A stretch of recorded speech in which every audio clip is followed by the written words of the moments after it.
Good morning. This is Councillor Glen, and this is my Stittsville update for Saturday, January 18th. This morning, I'm at the skating rink at Coyote Run Park. Nobody here yet, but I'm sure in maybe even under an hour, there will be some kids out skating on the neighborhood rink. Thank you to Dave and all of the volunteers who help maintain the rink here at Coyote Run Park. It's been a tradition here for many, many years. We do have some very cold weather coming up, which will be great for rink making, but it could be very dangerous for people who do not have shelter in the winter. And there's a great resource at ottawapublichealth.ca/coldweather that I would encourage you to check out. Some tips for staying warm, but also a list of numbers that you can call if you're concerned about somebody who may be in distress. So ottawapublichealth.ca/coldweather. All right, we'll get into the updates. Some good news. Our primary care health hub info meeting on January 28th. The registration is full, so thank you to everybody who's registered. We are going to have a live video stream, so we'll post the link to that as we get closer. And if you really want to join us in person, send me an email and we'll put you on a bit of a waiting list, because sometimes we do get cancellations. But really glad to see the interest. I'm not surprised. Primary care is a really big concern for people here in our community, and I'm looking forward to that event on the 28th. With OC Transpo, we had some good news. The Line 2 and Line 4 LRT continues to work really well. So as of next Saturday, the 25th, 1 week from today, they will be adding Saturday service, so Phase 2 of the LRT launch. It's not open today or tomorrow, because in Phase 1 it's open Monday to Friday, but next Saturday, if it's maybe you've been looking for a day off where you can go try it out with your kids or your grandkids, next Saturday would be a great day. Maybe take it down to the Rideau Canal, even at Dow's Lake. There's a station there. I posted a thing this week on Facebook and on Blue Sky about the Kichi Zībī Mīkan, the former Sir John A. Macdonald Parkway, and before that, the Ottawa River Parkway. There's an issue with congestion there. It's due to LRT Stage 2 construction between the Lincoln Fields and Dominion stations. It's been an issue for a while. It's been getting worse since September, and it was particularly bad on Wednesday this week, because people were kind of rerouting there due to some very bad collisions and traffic on the Queensway. Anyways, I have asked staff to look again at options to reduce congestion there. Maybe some kind of a restriction on single occupancy vehicles, maybe some restrictions on where vehicles can access that stretch of road in the morning. You've got hundreds of OC Transpo buses that use it that are full of passengers, and in traffic, those buses get stuck in traffic with a lot of single occupancy vehicles along that stretch. There's got to be a better way, and I have asked staff to come back with some potential options that we can look at. It is NCC, so ultimately it may be the NCC's call, but at least let's get some data and some options together. The other thing at City Hall this week, Wednesday, Planning and Housing Committee directed staff to start some work to create a renovictions bylaw. This is for bad faith evictions. There's something called an N13 notice that landlords can give to tenants if they want to evict them so that they can do substantial renovations. The number of N13 notices issued, though, has skyrocketed compared to 2019. And we're not totally sure why, but we suspect some of those are bad faith renovictions that are not significant enough to require someone to completely move out. So we've asked staff to do a legal review on what we can do to do some more analysis into the housing market and the eviction notices, and then likely, it's probably not going to be till 2026, we may be able to move forward with a bylaw, but it's a bit of a process to get there. In the meantime, the provincial government has proposed, recommended, and approved some more stringent rules. However, they haven't come into force yet, so perhaps the provincial government will put those into effect, which will render any municipal bylaws unnecessary. So more to come on that file. But we are in a housing crisis. This one's really important to me. Any policy, any initiatives that we can do to help people who are really struggling to find affordable homes. It's definitely a responsibility and a priority for the municipal government.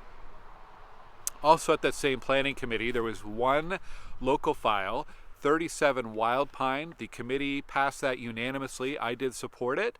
It's a 4-story apartment, just under 100 apartments, plus 2 townhomes at the end of Ravenscroft and Wildpine.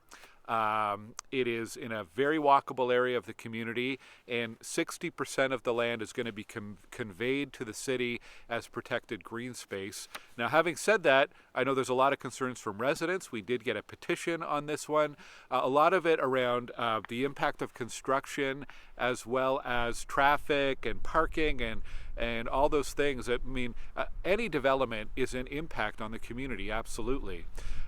It's not something that can be addressed directly through zoning, but it is something that we need to address through the site plan process.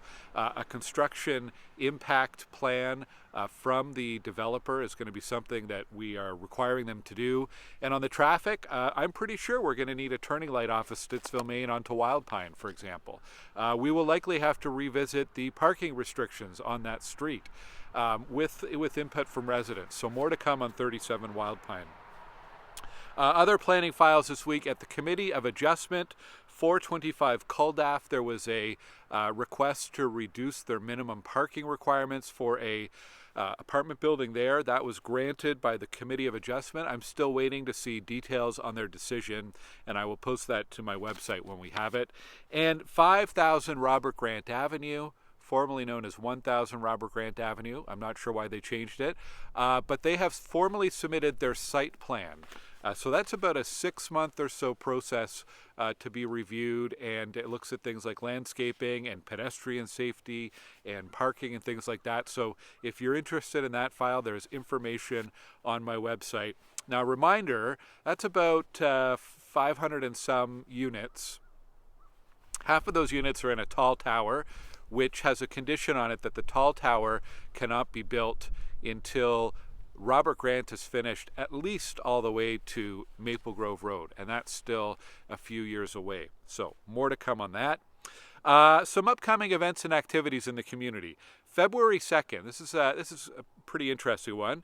Trailfest, organized by the Stittsville Winter Trail Network volunteers. This is a group of volunteers that would like to groom a trail or some park areas so that people can do cross-country skiing and snowshoeing and maybe some winter biking as well.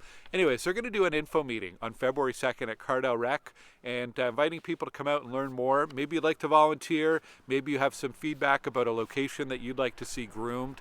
That's on February 2nd. And information about that is available on my website, glengower.ca/events, and look for the event listing. The Stittsville Youth Center on Stittsville Main Street, they're looking for book donations because Literacy Day is coming up on January 27th.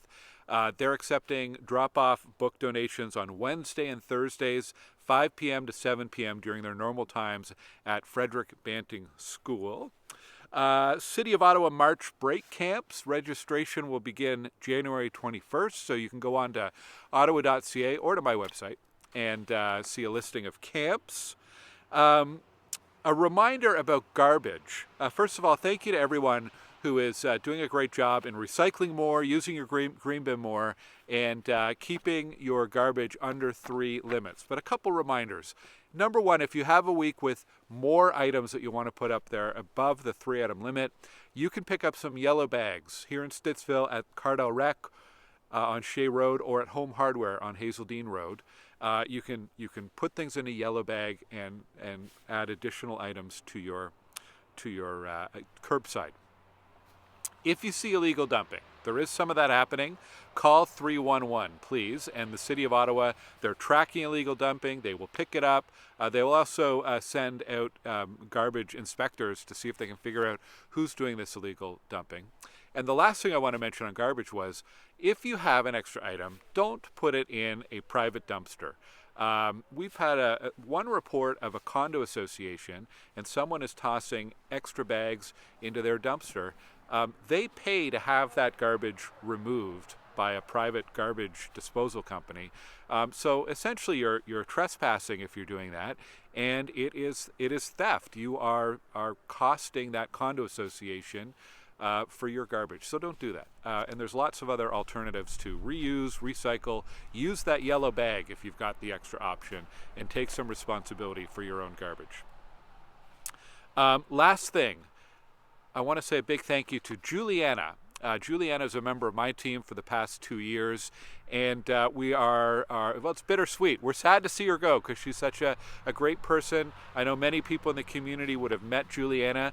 She organized this year's Welcome to Stittsville Festival, did an incredible job, and has helped out residents solving issues and other great initiatives in the community. She's moving on to a new job. And I just want to wish her the best of luck, and again say thank you for everything she's done for us here in Stittsville. Juliana will be missed greatly. And finally, stay warm. There is cold weather. I bought a new hat this week, a warmer hat, in anticipation of the cold weather coming up. So stay warm, and I hope you enjoy today and tomorrow. It looks like a great day for some outdoor activities. Take care. Thanks for watching.